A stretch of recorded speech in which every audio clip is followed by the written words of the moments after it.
નમસ્કાર ગુજરાતના વિદ્યાર્થી મિત્રો, આજે આપણે જોશું 23 માર્ચ 2025નું મોસ્ટ ઇમ્પોર્ટન્ટ કરંટ અફેર. તે પહેલાં ખાસ કરીને ચેનલ ઉપર નવા હોય તો ચેનલને સબસ્ક્રાઈબ કરી લેવી, વિડીયો પસંદ આવે લાઈક કરવો અને તમારા મિત્રો સુધી શેર પણ કરી દેવો. તો ચલીએ આજના ક્લાસની આપણે શુભ શરૂઆત કરી દઈએ. તો આંતરરાષ્ટ્રીય વન દિવસ 2025 ક્યારે મનાવવામાં આવ્યો? તો 21 માર્ચના રોજ મનાવવામાં આવે છે દર વર્ષે આ દિવસ. તો આંતરરાષ્ટ્રીય વન દિવસ દર વર્ષે 21 માર્ચે ઉજવવામાં આવે. આ વર્ષ આંતરરાષ્ટ્રીય વન દિવસની થીમ તો કે વન અને ખોરાક પર કેન્દ્રિત છે અને જે જંગલોની મહત્ત્વની પૂર્ણ ભૂમિકાને પ્રકાશિત પાડે. જંગલો આપણી પૃથ્વીના ફેફસા છે અને કાર્બન ડાયોક્સાઇડ શોષી લે છે. આવી માહિતી સાથે આંતરરાષ્ટ્રીય વન દિવસ 2025 આપણે 21 માર્ચે ઉજવ્યો છે. જ્યારે આંતરરાષ્ટ્રીય વન દિવસની સ્થાપના 2012માં સંયુક્ત રાષ્ટ્ર મહાસભા એટલે કે યુનાઇટેડ નેશનલ જનરલ એસેમ્બલી દ્વારા કરવામાં આવી હતી. યાદ રાખવી ઇતિહાસ સાથે એટલી માહિતી. ત્યારબાદ 21 માર્ચે વિશ્વ સિન્ડ્રોમ દિવસ અને વિશ્વ હિમનદી દિવસ. જ્યારે 2025માં ગ્લેશિયર સંરક્ષણ માટેનો આંતરરાષ્ટ્રીય દિવસ. 21 માર્ચે વિશ્વ કવિતાના દિવસ અને 21 માર્ચે જ વિશ્વ કઠપુતળી દિવસ. એટલા દિવસો ઉજવવામાં આવે છે, ટોટલ 5-6 દિવસો. તો બધા દિવસો ઉપર એક વખત નજર ફેરવી લેવી. ત્યારબાદ આપણે માર્ચ મહિનાના દિવસો જોઈએ તો 1 માર્ચે 3 દિવસો: વિશ્વ નાગરિક સંરક્ષણ દિવસ, શૂન્ય ભેદભાવ દિવસ, વિશ્વ સિગ્રામ દિવસ. 3 માર્ચે 2 દિવસો: વિશ્વ વન્યજીવ દિવસ અને વિશ્વ સુનાવણી દિવસ. 4 માર્ચ રાષ્ટ્રીય સુરક્ષાનો દિવસ. 5 માર્ચ આંતરરાષ્ટ્રીય નિઃશસ્ત્રીકરણ અને બિનપ્રસાર જાગૃતિનો દિવસ. 7 માર્ચ જન ઔષધિનો દિવસ. 8 માર્ચ આંતરરાષ્ટ્રીય મહિલાનો દિવસ. 10 માર્ચે 2 દિવસો: આંતરરાષ્ટ્રીય મહિલા ન્યાયાધીશનો દિવસ અને કોમનવેલ્થ દિવસ 2025. 12 માર્ચ રાષ્ટ્રીય ધૂમ્રપાનનો દિવસ. 12 માર્ચ આંતરરાષ્ટ્રીય આશાઓનો દિવસ. 12 જુલાઈએ આપણે નવો દિવસ એક એડ કર્યો હતો, એ પણ યાદ રાખવો. 15 માર્ચ વિશ્વ ગ્રાહક અધિકારનો દિવસ. 16 માર્ચ રાષ્ટ્રીય રસીકરણ દિવસ અને 18 માર્ચ રાષ્ટ્રીય શસ્ત્ર નિર્માણનો દિવસ આપણે મનાવ્યા હતા. તો એટલા દિવસો યાદ રાખવા. અને એ આપણે 20 માર્ચે વિશ્વ સકલી દિવસ પણ જોયો હતો, તો એ પણ એડ કરી દેવો આની સાથે જ. ત્યારબાદ શિલ્પકાર રામ સુથારને મળશે કયા દેશનો રાજ્યનો જે ભૂષણ એવોર્ડ? તો મહારાષ્ટ્ર રાજ્ય દ્વારા એને ભૂષણ એવોર્ડથી સન્માનિત કરવામાં આવશે. તો સ્ટેચ્યુ ઓફ યુનિટીના ડિઝાઇનર અને પ્રખ્યાત શિલ્પી રામ સુથારને મહારાષ્ટ્રનો સર્વોચ્ચ નાગરિક સન્માન મહારાષ્ટ્ર ભૂષણથી નવાજવામાં આવ્યા. 100 વર્ષની ઉંમરે સુથાર મુંબઈમાં આંબેડકરની પ્રતિમા પોતાનું કાર્ય ચાલુ રાખ્યું છે અને બનાવી રહ્યા છે. આ પુરસ્કારમાં 25 લાખ રૂપિયાનું ઇનામ, સ્મૃતિચિહ્નનો સમાવેશ થશે. સુથાર નોંધપાત્ર પ્રોજેક્ટમાં ભગવાન રામ, ભગવાન શિવ અને છત્રપતિ સંભાજી મહારાજની પ્રતિમાઓ વગેરે ઉત્કર્ષ બનાવી ચૂક્યા છે. તો વિગતે માહિતી લઈએ તો રામવી સુથાર મહારાષ્ટ્રથી છે. 100 વર્ષ પૂરા થઈ ગયા તો એ પણ અસ્થાયી પોતાનું કાર્ય ચાલુ જ છે. 1999માં પદ્મશ્રી, 2016માં પદ્મભૂષણ અને જે ચૈતન્ય ભૂમિ મુંબઈમાં ડૉક્ટર આંબેડકરની પ્રતિમા બનાવી રહ્યા છે એ જોયું આપણે. મહારાષ્ટ્ર ભૂષણ પુરસ્કાર જે મહારાષ્ટ્રની સરકાર દ્વારા આપવામાં આવે છે એની વાત કરીએ તો પહેલો 1996માં આપવામાં આવ્યો હતો, જે મહારાષ્ટ્રના સર્વોચ્ચ નાગરિક પુરસ્કારમાંનો એક છે. ઇનામી રકમ 25 લાખ રૂપિયા, જેના વિશે આપણે ચર્ચા કરી ચૂક્યા અને તાજેતરમાં જ રામવી સુથારને મળ્યો છે. યાદ રાખવી આ માહિતી. ત્યારબાદ છત્રપતિ શિવાજી મહારાજને સમર્પિત રાજ્યના પ્રથમ મંદિરનું ઉદ્ઘાટન ક્યાં થયું છે? તો મહારાષ્ટ્રમાં જ થયું અને દેવેન્દ્ર ફડણવીસે આનું ઉદ્ઘાટન પણ કર્યું. તો છત્રપતિ શિવાજી મહારાજને સમર્પિત રાજ્યનું પ્રથમ મંદિરનું ઉદ્ઘાટન મહારાષ્ટ્રના મુખ્યમંત્રી દેવેન્દ્ર ફડણવીસે સોમવારે જે થાણે જિલ્લાના ભિવંડી તાલુકામાં છત્રપતિ શિવાજી મહારાજને સમર્પિત રાજ્યના પ્રથમ મંદિરનું ઉદ્ઘાટન કર્યું. જે હિન્દુ કેલેન્ડર મુજબ છત્રપતિ શિવાજી મહારાજની જન્મ જયંતિ નિમિત્તે ફડણવીસે દ્વારા મંદિરનું ઉદ્ઘાટન થયું અને તેનો પાયો 2017માં નાખવામાં આવ્યો હતો, પણ ઉદ્ઘાટન 2025માં થયું છે. અને તે વાસ્તવિક બાંધકામ 2018માં રાજ્યના નાયબ મુખ્યમંત્રી તે સમયના જે થાણે જિલ્લાના પાલક મંત્રી અને શહેરી વિકાસ મંત્રાલય એકનાથ શિંદે દ્વારા ભૂમિપૂજન સમારોહથી શરૂ થયું હતું. હાલ દેવેન્દ્ર ફડણવીસે આને પૂર્ણ કરી ચૂક્યું. આમાં તો કે 6.5 ફૂટ કાળા પથ્થરની છત્રપતિ શિવાજી મહારાજની મૂર્તિ પર સમર્પિત કરવામાં આવી છે. યાદ રાખવી એટલી માહિતી સાથે મહારાષ્ટ્રનું પ્રથમ છે એટલા માટે. ત્યારબાદ કયા દેશમાં વિશ્વનો સૌથી મોટો જે સફેદ હાઇડ્રોજન છે એનો ભંડાર શોધવામાં આવ્યો છે? તો ફ્રાન્સ દેશમાં આ મળી આવ્યો છે ભંડાર.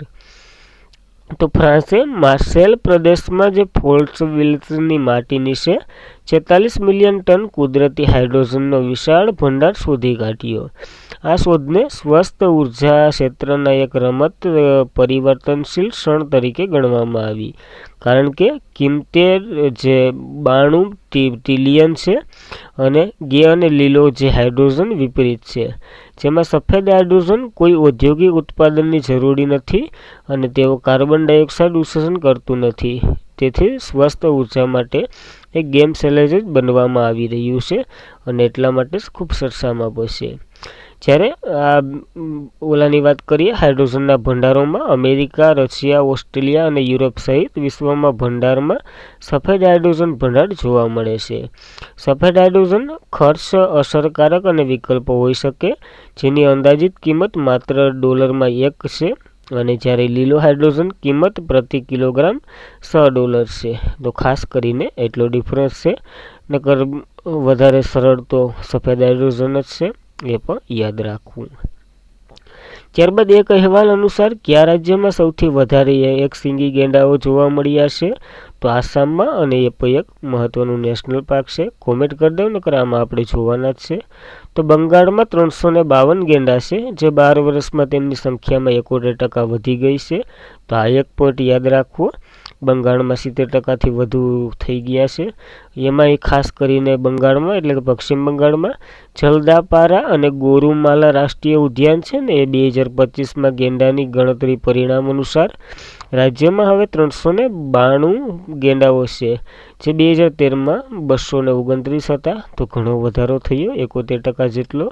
2 દિવસીય કવાયત 3 માર્ચ 6 માર્ચ દરમિયાન યોજવામાં આવી હતી. આ એક અહેવાલ બહાર પાડવામાં આવ્યો છે, જેમાં જ આગળ જોઈએ તો રાજ્યમાં એક સિંગી ગેંડા કાં તો જલદપરા જે મધ્યપ્રદેશ અથવા તો ગોરુમાલા મધ્યપ્રદેશમાં જોવા મળે છે વધારે પડતા, અને જલદબાર રાષ્ટ્રીય ઉદ્યાન 331, ગોરુમાલા રાષ્ટ્રીય ઉદ્યાનમાં 61 છે. ભારતમાં આસામના જે કાજીરંગા નેશનલ પાર્ક સૌથી વધુ સંખ્યા ગેંડાની જોવા મળે છે, જે કંઈક 2600ની આજુબાજુ છે. અને એક સિંગી ગેંડા 3 જે રાજ્યોમાં જોવા મળે છે, આસામ, પશ્ચિમ બંગાળ, ઉત્તર પ્રદેશ વગેરે. એશિયામાં ગેંડાની 3 પ્રજાતિઓ છે, ભારતીય, સુમાત્રા અને જાવક. તો ખાસ કરીને એટલી ગેંડા વિશે માહિતી યાદ રાખવી. ત્યારબાદ કયા દેશના જે ક્રિસ્ટીન કોવેન્ટીન આંતરરાષ્ટ્રીય ઓલિમ્પિક સમિતિના પ્રથમ પ્રમુખ તરીકે ચૂંટાયા છે? તો ઝિમ્બાબ્વેના છે આ મહિલા, અને પ્રથમ છે એટલા માટે મોસ્ટ ઇમ્પોર્ટન્ટ. તો ઝિમ્બાબ્વેની ક્રિસ્ટ કોવેન્ટી આંતરરાષ્ટ્રીય ઓલિમ્પિક સમિતિ એટલે કે ઇન્ટરનેશનલ ઓલિમ્પિક કમિટીના પ્રથમ મહિલા પ્રમુખ તરીકે ચૂંટાયા. ઇન્ટરનેશનલ ઓલિમ્પિક કમિટીના સભ્યએ ગુરુવારે જે 7 વખત ઓલિમ્પિક સ્વિમિંગ મેડલ વિજેતા ક્વેન્ટીનને 8 વર્ષના કાર્યકાળ માટે નિયુક્ત કર્યા છે આ પદ માટે, જે વધારાના 4 વર્ષમાં લંબાવી શકે એ હાલ કંઈ નિર્ણય નથી. તેને થોમસ બાચનું સ્થાન લીધું, જેઓ 12 વર્ષથી આ પદ ઉપર હતા. હવે એને પદ છોડવું પડશે, કારણ કે આ પદ સંભાળનાર આફ્રિકાની પ્રથમ મહિલા અને પ્રથમ વ્યક્તિ બનશે. એટલા માટે આ ચૂંટણી તેમને હરાવી 6 અન્ય હાઈ પ્રોફાઇલ ઉમેદવારોને એ આપણે કંઈ કામનું નથી. જ્યારે ઇન્ટરનેશનલ ઓલિમ્પિક કમિટીનું 144મું સત્ર હમણાં ગ્રીસ ખાતે યોજાયું ને, ત્યાં જ આ નિયુક્તિ પર થઈ છે, જેમાં થોમસ બોસનું સ્થાન લેશે આ મહિલા. અને જે વાત કરી આફ્રિકાની પ્રથમ મહિલા વ્યક્તિ છે. ઇન્ટરનેશનલ ઓલિમ્પિક કાઉન્સિલ, જેની રચના 23 જૂન 1894માં થઈ હતી, મુખ્ય મથક લોસન, સ્વિટ્ઝરલેન્ડમાં. હેડ ક્રિસ્ટી કોવેન્ટીન છે, અને પહેલી વેલી ગેમ તો કે 1896માં એથલેટ ખાતે યોજાઈ હતી. તો એટલી માહિતી ઇન્ટરનેશનલ ઓલિમ્પિક કાઉન્સિલ વિશે અથવા તો કમિટી વિશે યાદ રાખવી. ત્યારબાદ કયા શહેરમાં CMC વેલોર પર પુસ્તક ટુ ધ સેવન્થ જનરેશનનું લોકાર્પણ થયું છે? તો તો ચેન્નાઈમાં આનું લોકાર્પણ કરવામાં આવ્યું છે. તો 20 માર્ચ 2025ના રોજ ક્રિશ્ચિયન મેડિકલ કોલેજના જે વોલરનના ભૂતપૂર્વ ડિરેક્ટર વી.આઈ. માથેન ચેન્નાઈમાં to the seventh generation the journey of Christian medical college valour પુસ્તકનું વિમોચન કર્યું. નામ યાદ રાખવું બહુ મોટું છે, પણ વેલોર ખાલી યાદ રાખશું તો ચાલશે. અને પહેલી નકલ સીએમસી વેલોર વર્તમાન ડિરેક્ટર અને હેર્મેટોલોજિક ડૉક્ટર વિક્રમ મેથુએ અર્પણ કરી છે. તો ખાસ કરીને એક પુસ્તક સરસામર્યું છે, યાદ રાખવું આપણને. ત્યારબાદ તાજેતરમાં જ all India open 2025 badminton game ક્યાં યોજાઈ હતી? તો ઇંગ્લેન્ડ ઓલ ઇંગ્લેન્ડ ઓપન છે તો ઇંગ્લેન્ડમાં જ યોજાઈ હોય એટલું તો યાદ રાખવું. આવા પ્રશ્ન પૂછાય ને ત્યારે આપણને એમ થાય કે ઇંગ્લેન્ડ તો નહીં જ આવતું હોય, પણ ઇંગ્લેન્ડ જ આવે છે. તો રવિવારે 16 March Birmingham all England open championship 3 game મહિલા ફાઇનલમાં પીપલ રિપબ્લિક ઓફ ચાઇનાના વાંગ જીયંગને હરાવી સાઉથ આફ્રિકાના યંગ વિજેતા મેળવી છે.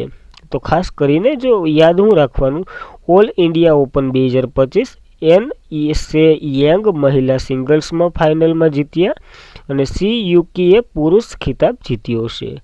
તો આ બંને વિશે બંને પુરુષ અને મહિલાના નામ યાદ રાખવા ઓલ ઇંગ્લેન્ડ ઓપન 2025માં. ત્યારબાદ ભારતીય વિજેતાની વાત કરીએ તો 1986માં પ્રથમ વખત પ્રકાશ પાદુકોણને ઓલ ઇંગ્લેન્ડ મેન્સ સિંગલ્સનો ખિતાબ જીત્યો હતો અને સિંગલ્સ ટાઇટલ જીતનાર બીજા ભારતીય ખેલાડી 2001માં પુલેરા ગોપીચંદ હતા. તો ખાસ કરીને પેલા યાદ રાખવા, બીજા તો નહીં રહી તો પહાલ છે. ત્યારબાદ કયા દેશની સંસદે ચિરંજીવીને લાઈફટાઈમ અચીવમેન્ટ એવોર્ડથી સન્માનિત કરશે? તો યુકેની સંસદ આ એવોર્ડ આપશે.